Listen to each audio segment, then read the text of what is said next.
Oh, what's up, guys?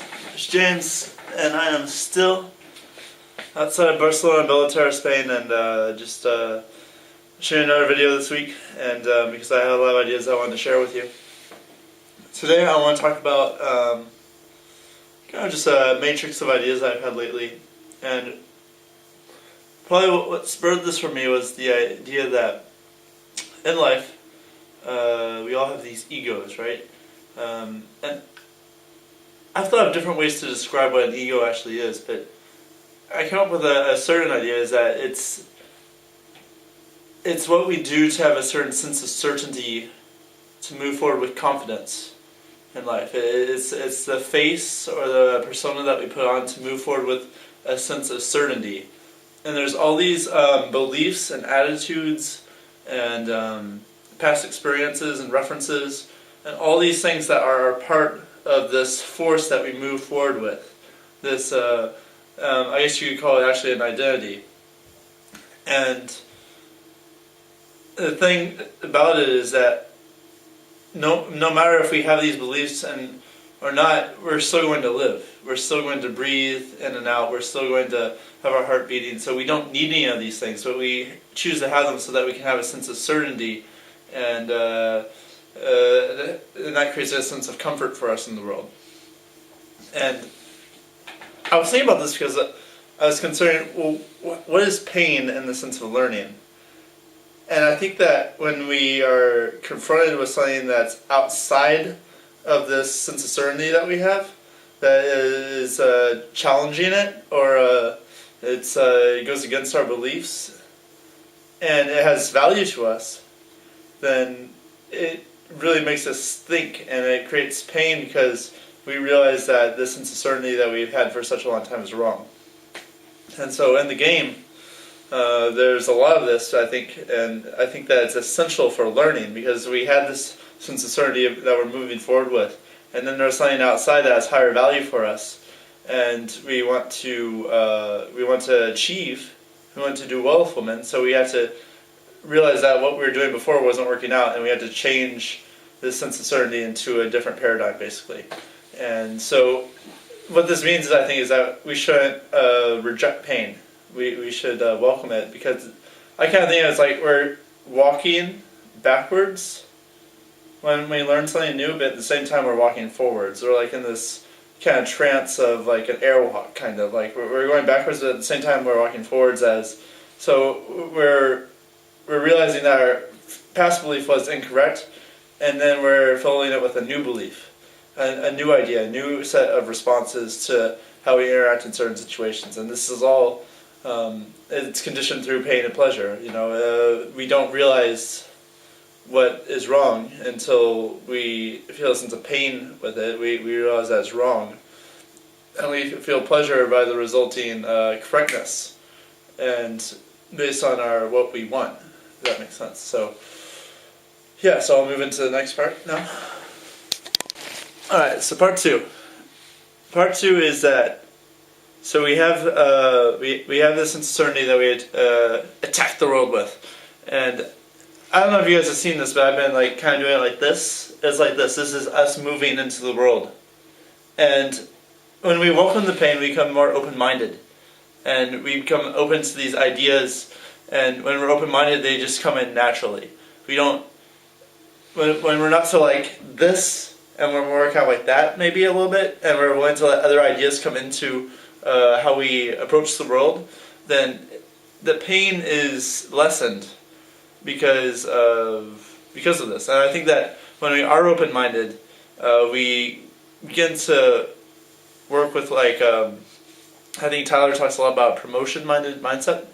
And I haven't actually read the book Focus, but it sounds like a cool book. But I've been thinking about what this promotion mindset might be. And I think that, for me at least, it's like reading everything, doing everything, experiencing everything I can about the game to get better, and not judging it, just letting it come in. Because if I want to be really good at this, I'm going to have to know everything, or I'm going to have these experiences, whether they're good, bad, if I'm having sex or not, if I'm having a great interaction or not, anything, it's like, I want to have every experience possible so that I can be good at this stuff. And I think that when you have so many of these different paradigm shifts that you've had in your life, that it kind of like, like it's a skill. Like that's a set of skills, a set of it's a different personalities that you can put on in different situations, and I think that every situation therefore is useful for us.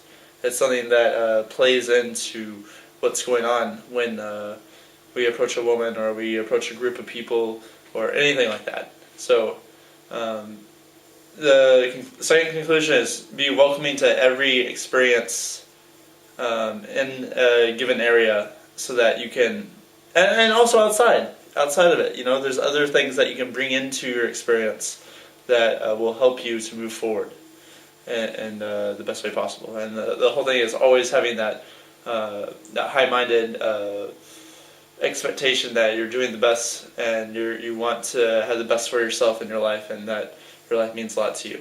And so, yeah, that's part 2. All right, then. Part 3. I don't even know what part 3 is yet. Okay, I'll talk about approaching a little bit, I guess. Something that's interesting about approaching, I've been approaching at least 5 women a day for the last 2.5 months or so, is that, so that's my proof, my social proof there, so listen to me or not, it's your choice. It's that calibration is the thing of when you approach a woman, that women are very perceptive. I mean, they're humans, just like men are.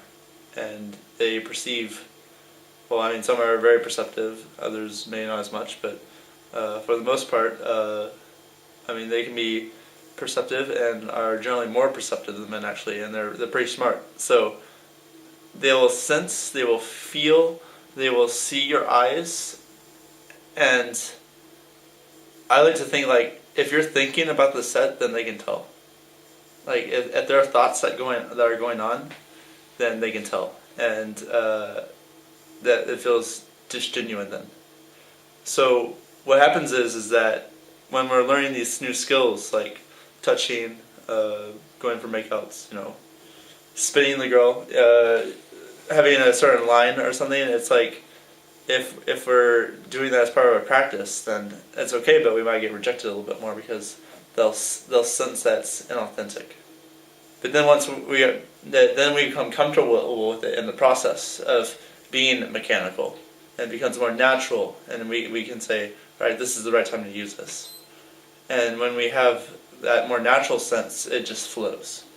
And you don't have to think about it anymore. It's like when you learn a new skill, it's like there's these sheaths in our brain of all these different skills that we've learned in our life, and each time you do it, it wraps a little bit more, and it wraps and it wraps and it wraps, and it's like coil. It's called myelin, and it shoots faster and faster. It's just like when you learn how to play piano, and after you learn for a while, you don't even think about it. Or riding a bike, you don't think about it. When you drive a car, you don't think about it anymore. It's the same thing.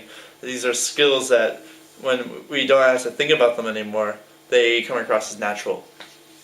And when you have this naturality with women and anyone, they sense that it's actually you. I mean, you can go deep trying to figure out who you really are, but in the world of form, in the world that most people know, they won't even be able to sense if you're that deep of a person or not. They'll pay attention to the cues of your eyes, how fluidly you are with them, and I mean, if you are deep like that, it does show up, but it's not like everyone can like consciously understand what it is. They might see something that they like about you, but they'll rationalize that's based on how you dress or how you smell or something that you said that you do. I mean, there's all these activities and things that they're rationalizations, but in the end, it's the energy that we put forth that comes across of having a still mind, not having a mind that's not full of waves. So, that's another thing that I can lead into, actually, is that, so it's like, when you break up with a girl, or when she breaks up with you, and you feel heartbroken, so you had this sense of certainty about how, and you're being validated by the girl. She's saying, okay, you're good, I love you, and she did, and she appreciated you, and she liked the feeling that she got from you, but then it changes and she doesn't feel that anymore, or you don't feel that anymore. And the sense of certainty that you had going forward is suddenly all broken up, and you get this big sense of pain. And I think that's the pain that you get from breaking up. So the first thing, if you get broken up with, I think that it's best to invest more into yourself. To spend a lot of time investing in yourself and doing things to create. Because what happens is when you're with a girl, you have these thoughts and they're being validated. And it's like these waves, actually. The ego is being validated by these waves, these brain waves. And when we do things like we meditate or we invest in ourselves more, we create space in between those waves. We have periods where our thoughts aren't being validated all the time, or they don't need to be validated all the time. There's space in between them. And when we have that space in between our thoughts, we can have new things come in. We can have those new things come into our sense of certainty. And when we have those new things come into our sense of certainty, then we learn and we grow and we develop new paradigms. Does that make sense? I hope so, because I think that's pretty cool stuff. You have to think about it as like a pond with a bunch of ripples. There's a lot of waves, but when it's still, new things can come into it. That's like how your mind is. And if there's a lot of pain that you're experiencing, it's because you had your brain waves are moving very fast with a sense of certainty about how to perceive the world, and you thought it was right. And when you find out that wasn't right, it was just a girl feeling the relationship with you, and you realize that that's not true anymore. Then you have to deal with pain to realize that, hey, those waves aren't quite right. And I think that perhaps there is no answer other than having that stillness. So that's all I'm going to say today. I hope you enjoyed it. I hope this is still clicking. Yes, it's on. So I hope you enjoyed this kind of roundabout of ideas, and take care, all right?